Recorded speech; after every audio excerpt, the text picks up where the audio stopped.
Well, if we talk about Nissan, then Nissan internationally has a lot of superstars. It has the Nissan Juke, it has the Nissan Qashqai, it has the Nissan X-Trail, it also has the Nissan Petrol, and of course, who can forget the Nissan Skyline, which really dominated the Fast and Furious movies. So Nissan really is a car company which has a lot of heritage. It has a lot of big nameplates to talk about. But in India, they of course have been going through a resurgence.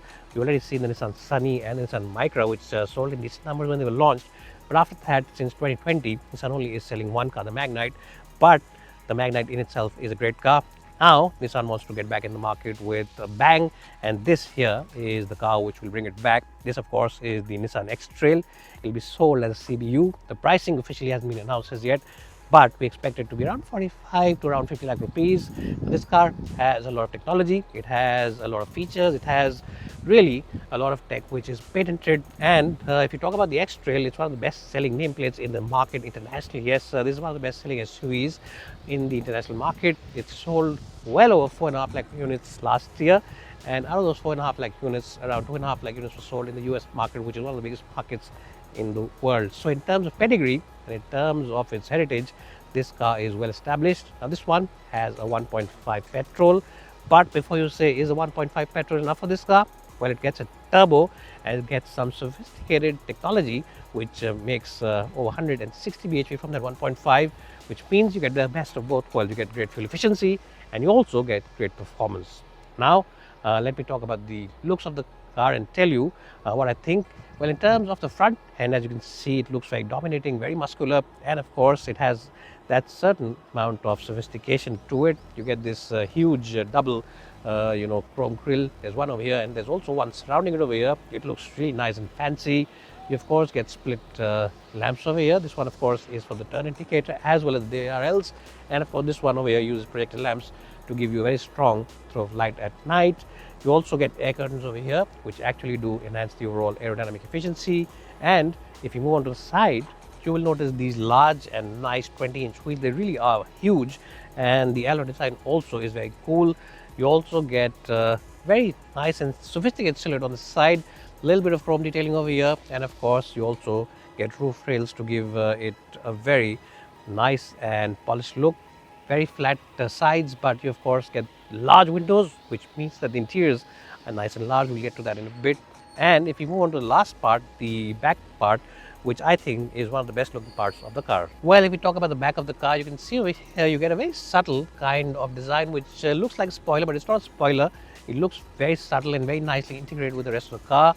You also get this huge split tail lamp, and over here you'll see a raindrop effect on these lamps, which Nissan is very proud of. And of course this part is at the bottom with the regular lamps. So overall a nice and sophisticated design. It's not really a 4x4, but Nissan has a limited slip differential at the back of this car, which means that you can do mild off-roading. Now if you see it from a distance, you'll also notice that this car has a ground clearance of 210 millimeters, which is really one of the best in the segment, and it means that this car can actually do some genuine mild off-roading stuff without having a proper off-roading or 4x4 system on it. So that's something which is quite good about this car. Anyways, what do you think of the looks of this car? If you like it, let me know in the comments below. Let's jump on the interiors now and show you the interiors, and after that take it out for a spin.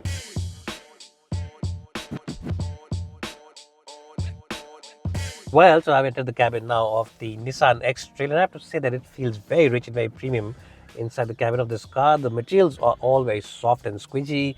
The top of the dashboard, the top of the door panels, you of course get nice fabric stitching over here, and you also get very good fabric over here on the seats. Now you don't get any leather on the seats, but you do get a little bit of leather over here in the middle part of the dashboard and the center console, so it feels very premium. Stitching over here also adds that posh appeal. Completely digital dials, and you get a lot of information in them. 7 airbags along with auto hold. You also get different driving modes to choose from, electric parking brake, and Nissan's shift by wire technology over here for the gear lever, which really does feel very nice and soft to operate. It really does feel very premium. A couple of USB points here, Type C and old school, 12-volt charging point, wireless charger, and of course 7 airbags as I said, and of course blind spot assist, and a host of other features which I don't need to mention because you all know that this car is in the premium segment, so it comes loaded with tech. Now the only negative is that the touchscreen over here is rather small. So that's something that Nissan should fix. And also the menus and sub-menus, the design of the fonts and everything feels a little dated. In today's day and age where everybody's offering you 10-inch and 12-inch touchscreens, this one does look and feel a little small. But the positive is that you get old school rocker type controls for the volume and also for the controlling of the sound and scrolling through the menus. But I think it should be a little bigger. Other than that, you get a huge place over here where you can keep your odds and ends, you can keep your cell phone, wallet, a lot of stuff, and of course a couple of big beverage holders here. And the door pins are also large enough to have those big 1 liter bottles. This one of course is a half-liter bottle, but you can keep big bottles in them. You also get limited slip differential on this car, which means that you can do some mild off-roading at the back because you get limited slip differential on the back wheels. You can do that, and the front seats surprisingly are not powered. You have to do it manually, so that's something which is again a bit of a miss because this is a premium and posh car. I think they should have offered you electric adjustment on the front seats. That said, the steering wheel adjusts both for rake as well as for reach, and it's quite nice to grip. Automatic headlamps as well as automatic wipers are also part of the kit, and you also get a very good view of the bonnet line, which means that this car really does feel like a macho and proper SUV. Now, before I go to the back, let me just tell you that these seats are supreme in terms of comfort. You get very good bolstering, and you also get lumbar adjustment over here, which means that you can easily find your most convenient sitting spot. Anyways, now let's jump in the back seat and see how good that really is. Well, jump in the back seat now of the X-Trail. I have to say that in terms of knee room, it is massive. Headroom also is quite good. Now, my height for reference is 5'10", and I've adjusted the front seat for my height and driving position. So if your chauffeur is also about 5'10" or 5'11", then you will have no problem in the back seat over here. You also get these little pockets where you can keep your files or your cell phone or stuff like that. And of course, USB Type-C and old school, along with AC vents over here. Now, the door bins again are quite large, and the windows are also nice and chunky. The best point, you can move around the lower part of the seats, the base, front and back. So in case you've got a lot of passengers at the back, in fact you've got 2 people at the back, then you can easily make room for them. And you can also move around the backrest like this. So that's also something which is quite good, which means that this car offers you good utility inside the cabin. I'll give the second row a nice score of 9 out of 10. Well, now before I jump in the last row, let me just show you one small trick inside, because you might say there are 3 headrest trains. There's a 3-point seat belt. So where will the armrest come in case I only want to travel with 2 people? Well, you get an armrest over here. You can just pull it around like this, and you can make an armrest and separate the 2 occupants over here. A couple of beverages and a big place where you can keep your cell phone like this, and that long journey can be enjoyed with this fruity beverage over here. Anyways, now let's jump in the last row and see how you sit over there. Well, so now let me tell you about the last row of seats. Now, as is the case with most 7-seaters, there isn't too much space over here. It's best left for kids because, as you can see, I'm sitting with my knees really up and they're very close to my ears because there's a battery pack, 12-volt batteries there. So that system is their hybrid system, mild hybrid tech. So that's below the rear seats. So, that also eats up into a little bit of space. And the middle row is in its middle position. It's not all the way forward, it's not all the way back. And over here, I have just about decent place to sit. It's not the best really, and neither is the worst. So these seats really are best left for kids, for them to enjoy. Surprisingly, there aren't any AC vents at the back, which is a bit of a miss. But of course, on the positive, you do get beverage holders on this corner, beverage holders over here, and of course, a lamp as well. Anyways, now let's stow away the seats and show you the boot area. Now the seats over here, and these seats can be moved around by about 16 different combinations. So you can make this into a bedroom in case you plan to do a lot of off-roading and stay out. And of course, you can also make it into a luggage carrying car in case your mother-in-law is always coming in and staying with you for at least a couple of months. Let me show you the different combinations how. Well, so let's quickly show you the boot area with the last row down. Now, as you can see, it's a nice and spacious boot. It's a huge boot with the last row down, and the best point is that there's no sill. It's all flat, so you don't have to put your pack into it. In case you want more space, you can remove this little tray over here, and you get a little more space over here and over here. So that also means that you get maybe a few extra cc's to keep your stuff. Yes, milliliters really, but you can keep a few bottles over here like this. Maybe about 10 or 12 bottles of this size can be kept over here. Now, if you bring all the seats up, as you can see, there isn't too much space. Maybe you can keep a couple of big bags, maybe couple of medium-sized bags, but that's about it. Not too much space with all the rows up. Of course, if you really want to use it as a regular luggage carrying car, you can drop all these seats, and you can even drop the middle of town. We'll show you some cutaways now, and then you can see for yourself what a big and spacious car this is with all the rows down. Anyways, with the seats up, there's not much space, but you can of course drop one down and make it a 6-seater and get plenty of place to take all the luggage that your mother-in-law brings in when she comes for 2 months to your place. On the downside, this isn't a powered tailgate. You'll have to do things manually over here.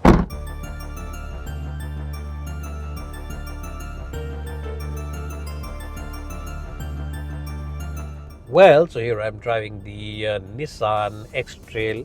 Now this car has a 1.5 turbo petrol. Now a lot of you might say that a 1.5 really isn't the engine of choice on such a big and bulky SUV, and to a certain extent you might be right if it wasn't for this particular engine. Now this engine uses a lot of sophisticated technologies, a lot of patented technologies which only Nissan has, and the reason for that is that this same engine has 2 different compression ratios. That is something which is not only unique but it's quite rare, and Nissan has managed to get that holy grail of engineering done with this engine. So even though it's only 1.5, it develops over 160 bhp of power, which is quite good, and it's very quiet. It's a 3-cylinder, but it doesn't feel like a 3-cylinder. It's a very quiet motor. It is a very refined motor, and it's also genuinely very good in terms of the low end performance. Yes, it's a very responsive engine, so even at the lower part of its RPM band, it feels very lively, very alert, and it's ready to go from the get-go. Now, of course, you get different driving modes to choose from. You get the sport mode, and that really is the mode to be in if you call yourself an enthusiast. You also get the standard mode, which is a mix between sporty stuff and economy, and of course you get the economy mode where the engine dials down a bit and feels a little more relaxed and just less eager to perform. But even in the economy and standard mode, the car does feel very lively and does feel like the bottom end of the engine is quite responsive. So that's something which is quite good about this car.